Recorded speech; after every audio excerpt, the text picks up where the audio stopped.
Good morning, everyone. Thank you so much for taking some time to spend with me. I hope this will be valuable, regardless of where you're coming from, whether it be private business, school system, hospital system, nonprofit.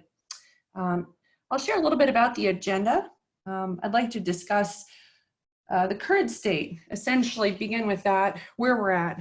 And following that, we'll talk about some tactical measures, HR considerations as employees return to work, and what does that new normal look like? I'll discuss some strategic HR considerations and highlight areas such as health and safety, wellness, engagement and culture, and some suggested HR interventions.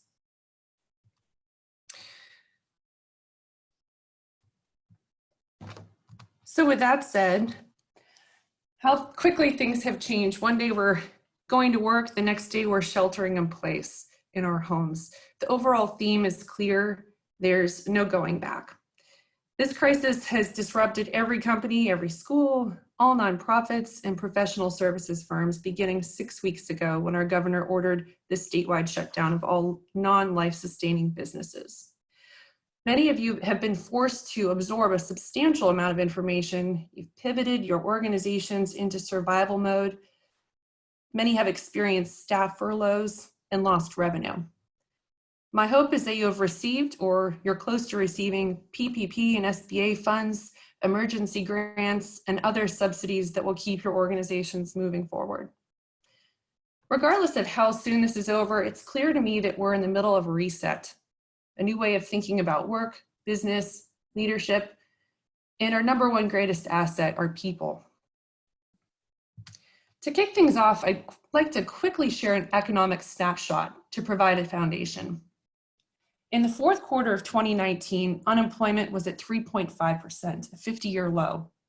And just last month, the Bureau of Labor Statistics reported a figure of 4.4%. The Labor Department estimates the current unemployment rate to be approximately 15%, with 26 million Americans having lost their jobs due to coronavirus. In this less than 2-month time frame, the pandemic has eliminated all of the 23 million jobs created after the Great Recession. And economists are viewing this as quite possibly the biggest negative shock that our economy has seen. That's a lot of tough news. However, I'm hopeful that with significant infusion of stimulus money, we will see a V-shaped economic rebound. In other words, a quick bounce back after a very sharp fall. For those of you who have continued to operate as life-sustaining businesses, you're likely on point with preventative and hygiene measures. But for everyone who has yet to emerge from remote work, it's important to post hygiene protocol around hand washing, sanitizing, and precautionary measures. Also, for businesses such as manufacturing, logistics, distribution, industrial services, who cannot realistically operate in a fully remote environment, there are procedures including undergoing a deep cleaning of facilities, increased cleaning schedules, providing hand sanitizers and masks as needed. Make sure to spend time training employees on these precautionary measures. It may seem obvious to you and me, but we can't assume anything right now. Another point related to hygiene is visitors in the workplace.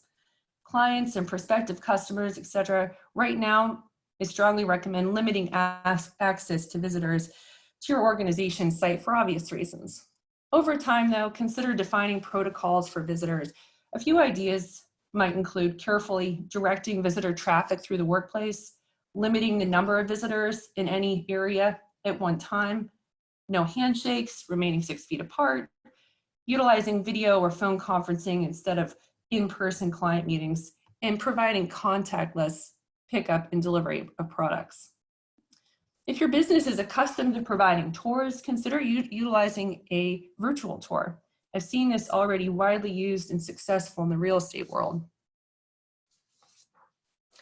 Consider implementing employee health screening procedures, employee health questionnaires, and temperature taking, at least until closures and restrictions are lifted.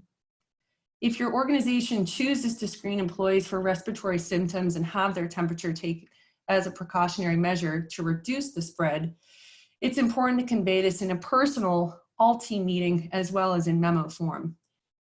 These measures can cause employees anxiety and even panic, so calm and informative communication is imperative. Also communicate to employees an exposure response plan addressing isolation, containment, and contact tracking procedures, as well as stay-at-home requirements. Educate people on the use of protective equipment such as masks, gloves, face shields, as well as how to use hand sanitizer and how frequently. Establish some physical distancing measures in the workplace by staggering shifts and lunch and rest breaks, rotating weeks in the office and working remotely, potentially moving workstations around to increase separation distance, implementing one-way traffic patterns throughout the workplace, and make sure to understand and comply with OSHA record keeping and reporting obligations. I've attached a sample memo to this presentation. I won't walk through the details now, but I'll send it out later. If you are considering screening procedures, this would be the type of memo I'd recommend sharing with your team. Also, the Department of Community and Economic Development, the DCED, has created a helpful directory of PPE and supply resources for employers. I'll include this link with the presentation. I'd like to share a comprehensive list of HR considerations as your organizations return to work and adapt to the quote unquote new normal. It's important to have a pandemic policy, including emergency communication protocol, procedures for closing and opening offices, working with limited staff, technical support to allow employees to work remotely, and HR support to ensure employees are being treated fairly. Also, consider preparing a structured and scaled response plan, something established by your organization and known to all employees based on severity. For example, level 1 is equated to frequent hand washing and staying home if ill. Level 2, no more office visitors, and level 3, mandatory work from home. Finally, think through the company stance or plan on the various what ifs. While I would much prefer to think positively, a healthy dose of skepticism is important right now. Review potential scenarios and determine how your organization will respond to them. For example, what's the plan and protocol when an employee tests positive? What if an outbreak occurs in your organization, as it has in many throughout the country? What steps will you take, and how will this be communicated to employees and externally without causing hysteria and negative PR? While cases in Erie County are mild compared to the other side of the state, it's important to put thought into this. It's critical to communicate to employees your company's sick leave policy. For example, if someone is feeling sick, leave the office right away and stay home until asymptomatic. Ensure everyone understands the common COVID-19 symptoms and encourage them to leave work, even if they have the slightest symptoms, to avoid spread. And communicate the importance of returning to work only after a full recovery and with a doctor's note confirming so. On that note, telehealth is an interesting topic right now. 5 to 6 weeks ago, I may have advised against requiring employees returning to work to provide a doctor's note stating they're fit for duty. However, the convenience of telemedicine has relieved some pressure from the healthcare system. Appointments, diagnostics, and the ability to quickly obtain a doctor's note is much easier through telemedicine. Currently, no Pennsylvania law prohibits the practice of telemedicine, and licensed healthcare professionals ranging from doctors to optometrists, psychologists, and even veterinary medicine. They can provide services to treat patients via telemedicine during this emergency. Also, the Pennsylvania Senate approved a bill last week allowing the remote delivery of healthcare services online. As owners, leaders, and HR professionals, this is a very important message to convey to your employees. During this crisis and going forward, telemedicine is helping people access everything from routine medical care, specialty services, and even initial screening for COVID-19. Keeping your employees, as well as their families, out of doctors' offices, urgent care centers, and hospitals, it's in your best interest. Depending on the nature of your business, it's important to have a travel policy communicated to employees. While conferences and trainings are largely canceled, we will begin to see these types of events rescheduled. It's important to follow government guidance and ease restrictions over time. Also, even if your employees are not traveling to the CDC's designated high-risk areas, Do they reside with someone who has traveled to a high-risk area recently? Subsequently, you might consider asking them to work from home for 14 days until completely asymptomatic. These scenarios are unlikely at this point in the quarantine, but still important enough to mention. A few more simple but important factors to consider with employees. Direct deposit. The National Institute of Health warns that the coronavirus remains detectable on some surfaces for days, 2 to 3 days on plastic and stainless steels, 24 hours on cardboard. At this time, direct deposit is important, as is avoiding any paper transactions.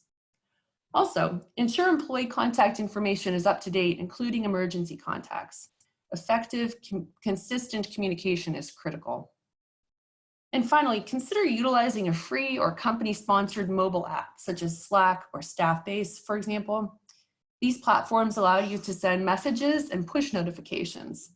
It's another way you can ensure employees get the information they need when they need it, especially in an ever-changing and fluid situation.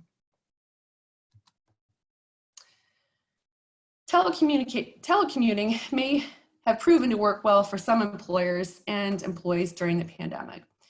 Using it not only as a short-term emergency tool to survive the next year, but also a permanent work-life balance and cost-saving measure should be considered.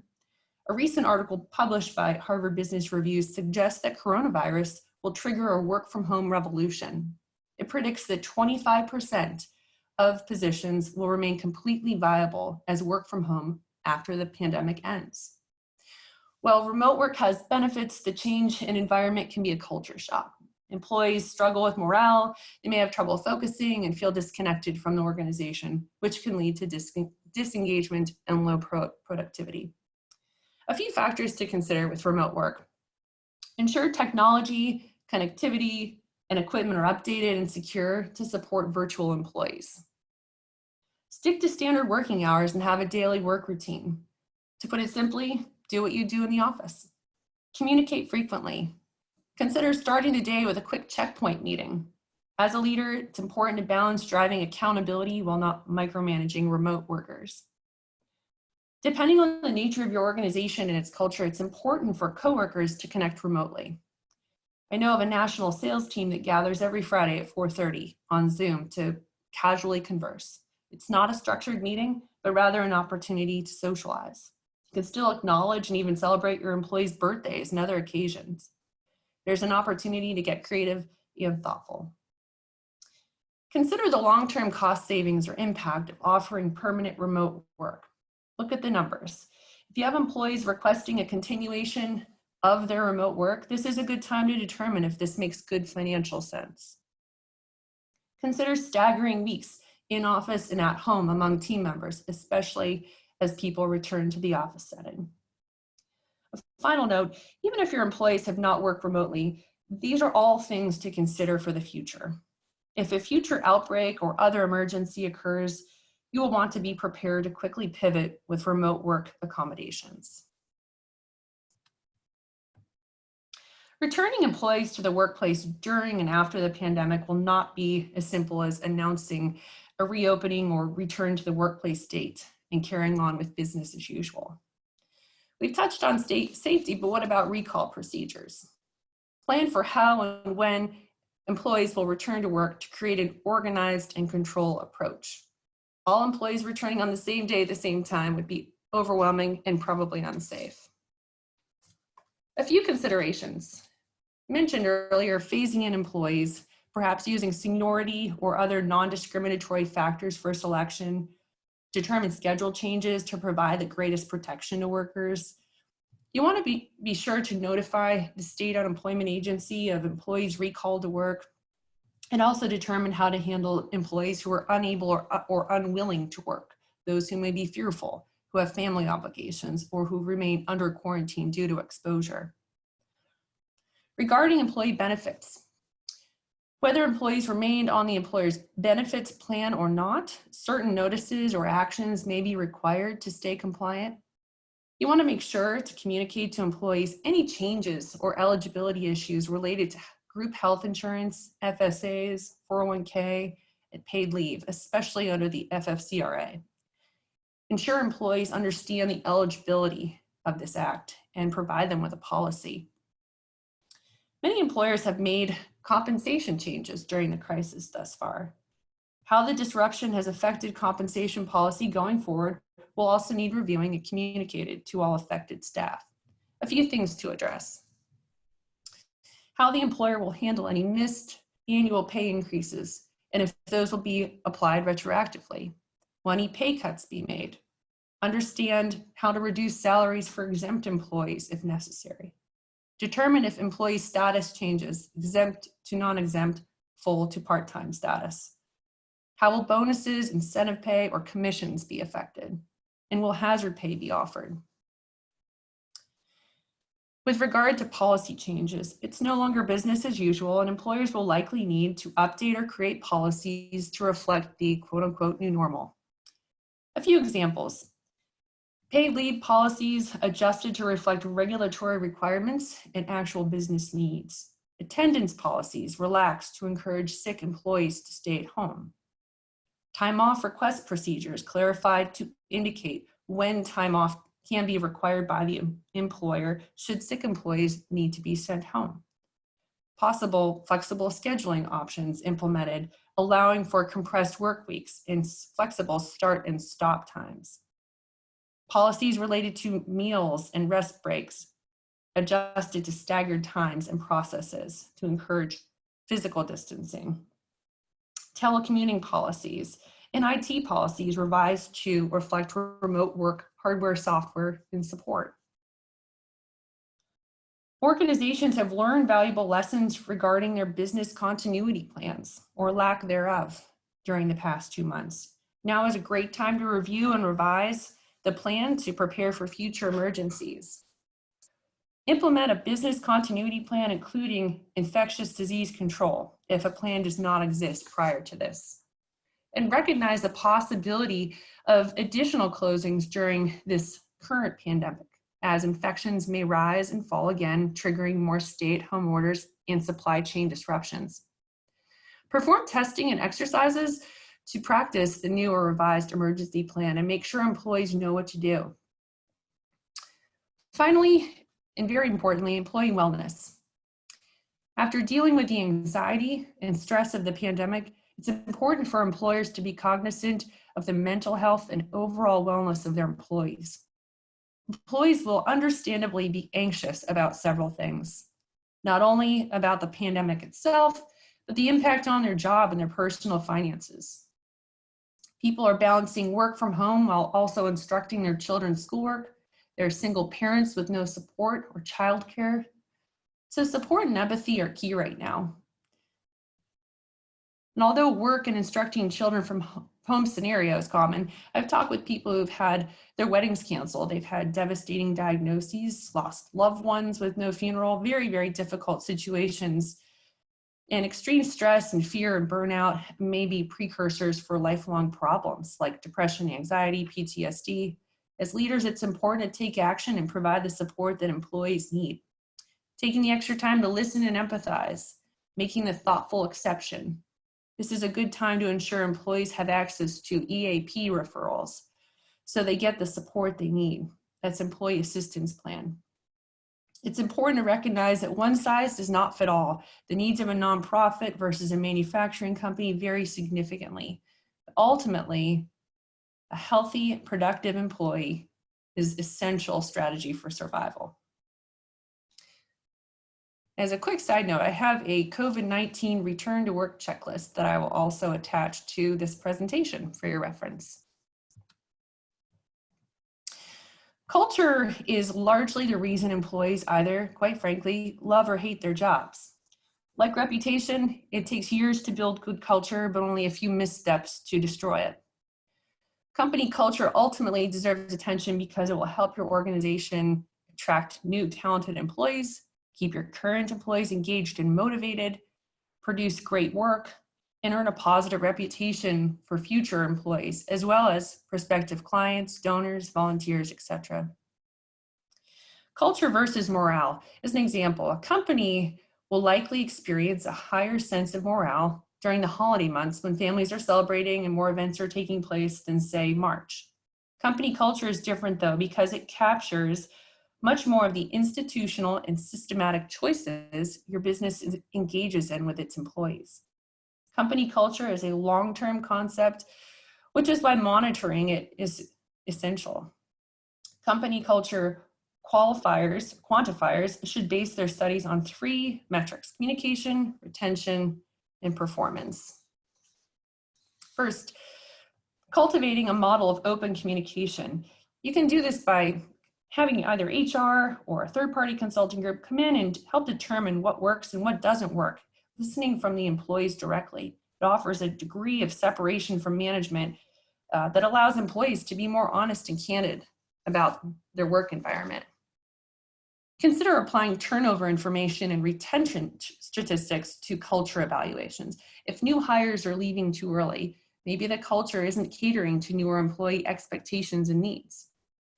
Measure performance through monitoring your own organization's KPIs. Combining these with insights from leaders in your organization will help to evaluate performance.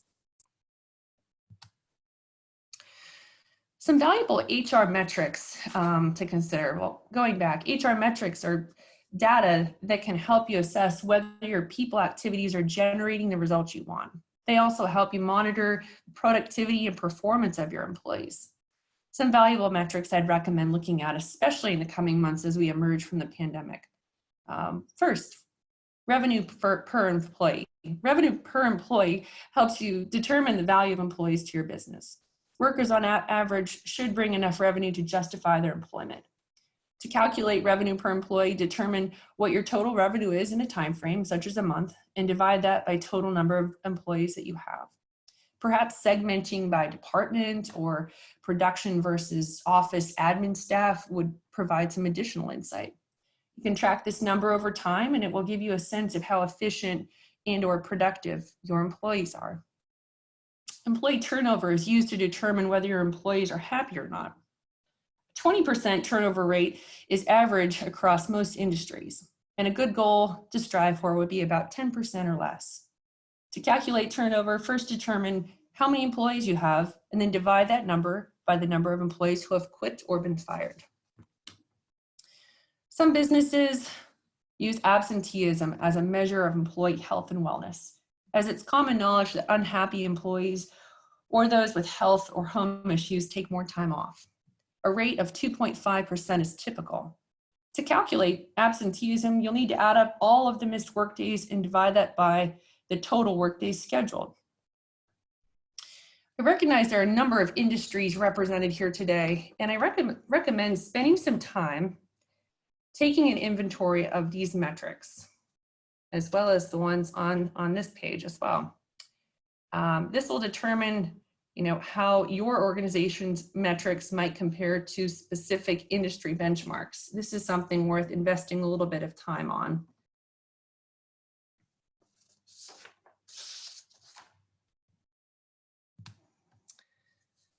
If you're not thrilled with some of the metrics that you see above, it's time to consider your employees' level of engagement. Let's start with the definition. Employee engagement is the emotional commitment the employee has to the organization and its goals. When employees care, when they're engaged, they use discretionary effort. They don't just work for a paycheck or the next promotion, but work on behalf of the organization's goals. According to tens of millions of surveys and data collected by Gallup, an average of only 33% of American workers are actively engaged in their work. 52% are just showing up, and 17% describe themselves as actively disengaged. This means employers and leaders have a lot of work to do to unlock the full potential of their workforce. Some symptoms of a disengaged employee might include robotic, apathetic, burned out and effortless, going through the motions, not vigilant, and simply satisfied with good enough.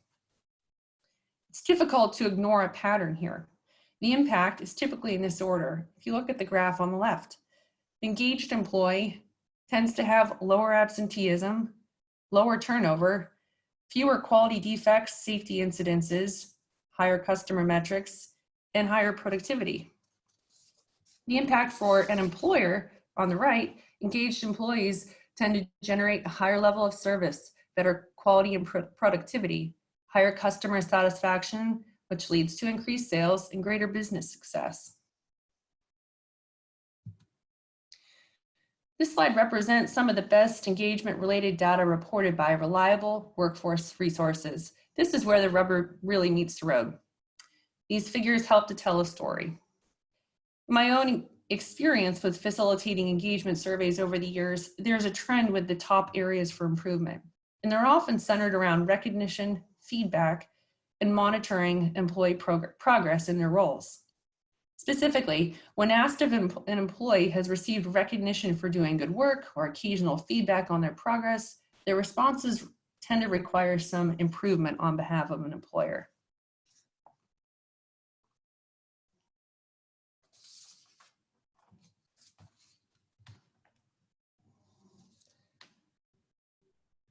A few points on recognition and feedback.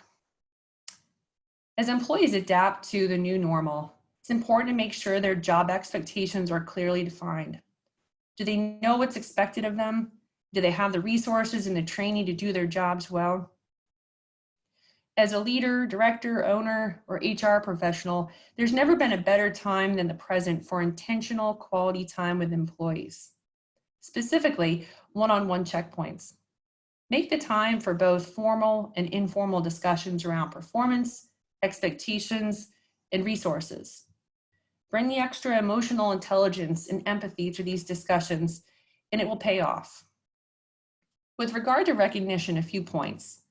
Providing opportunities in magnifying recognition, facilitating peer-to-peer recognition, and recognizing employees' passions and interests outside of work. These are important. You can also leverage technology and social media for recognition. As we prepare to phase back into the post-pandemic new normal, it's important to stay tuned also to the following. The ever-changing guidelines set by both the state and federal government. I recommend following the minimum guidelines stated by the CDC. Keep an eye on the Erie County Health Department. Monitoring the county executive's daily COVID-related announcements. And also remember to consult your advisors when you have questions around HR and employees. They're excellent employment and business attorneys, accountants, financial advisors, insurance brokers, and HR consultants like myself who can guide your organization through these unprecedented times. Finally, remember that a physically and psychologically safe, healthy, and inclusive work environment will generate employee loyalty, engagement, and productivity. Everybody wins. That is it, Amanda. Thank you very much, everyone, for listening.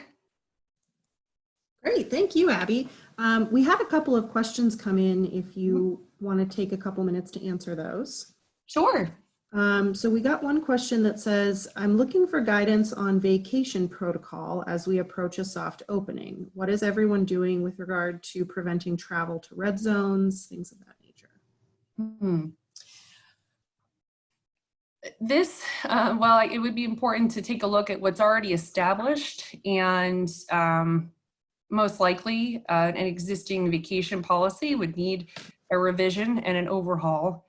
I think sitting down with people and explaining to them, whether it be an all-team meeting or in small, more focused groups, explaining to them what do these zones mean, you know, what might be a safe area versus a higher risk area. I think it starts with some just general educating and informing employees of what that means, and then determining the policy that works best for your organization, and you know, and finalizing that policy as part of a handbook. But the most important part is conveying that to people so they understand. Great. And then another question we received was related to PPE.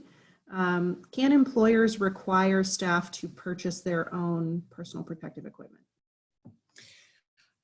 That's a good question, and I don't have an exact answer on that, but so far I have not seen any employers requiring this. But one consideration is, the expense, and depending on the PPE, the need to, launder and return with new clean masks every day. So this requires a stash of PPE. This could potentially fall on an employer, but so far an employee. So far, the employers that I've worked with have assumed this expense. Okay, great. Well, it looks like those were the two questions that were submitted to be asked with the group. So I think there will probably be some one-on-one connections made after for more in-depth questions that are specific to certain industries or certain types of businesses. So that said, I will be sending a follow-up email with the replay link. So if you'd like to view the presentation again, you'll be able to do that. Abby's also providing her slides. So you can review those as well as some additional links and handouts. So all of that will be in the follow-up email that goes out today here in just a little bit. And then a few other quick things to note. We do have another webinar coming up on Tuesday, May 5th, and that is going to be with United Way, and they are going to be talking about their 211 helpline and the information that they've been collecting as far as what community needs are, and sort of two sides of that issue. So one being if you've had to lay off any employees and you have employees who are in need of access to basic things like shelter or food during this difficult time, to make you aware of resources that are available that you can share with your employees should they need those. And then also for businesses that are looking to support the community a little bit more during this time, just making businesses aware of what organizations are really helping to address these needs in our community. So that'll be, again, Tuesday, May 5th with Mike Jarosevich from United Way, talking about the 211 helpline and what that's done for our community during this time. I will send the registration link for that in the follow-up email. And then finally, also in that follow-up email is going to be a link to a very brief survey. It's only 5 questions, just getting some feedback on today's presentation and some additional topics of interest if you have those to share. The Chamber is dedicated to providing programming that is of the utmost relevance to the business community and to our nonprofits as well, as we all try to navigate this. So if you just take a few minutes to fill out that survey, I would greatly appreciate it. Thank you again, Abby, for your time today in presenting, and look for that follow-up email sometime this afternoon. Great. Stay well, stay safe.